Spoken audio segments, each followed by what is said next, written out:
Mummy అటు అటు చూడండి. ఏమైంది? రా వెళ్దాం.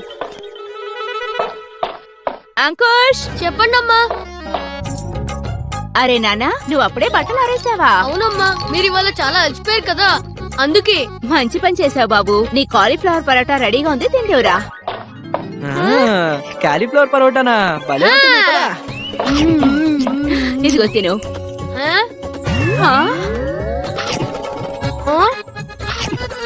బజరంగి, అంకుష్, నేను ఇప్పుడు పరాటాని వెంటిలేటర్ లో చూశాను. అమ్మా పరోటా నా చేతిలో ఉంది. నాకు తెలిసి మీరు పని చేసి అలసిపోయినట్టున్నారు. అవును, మధ్యాహ్నం పడుకుంటే గనక నాకంతా సర్దుకుంటుంది. సరే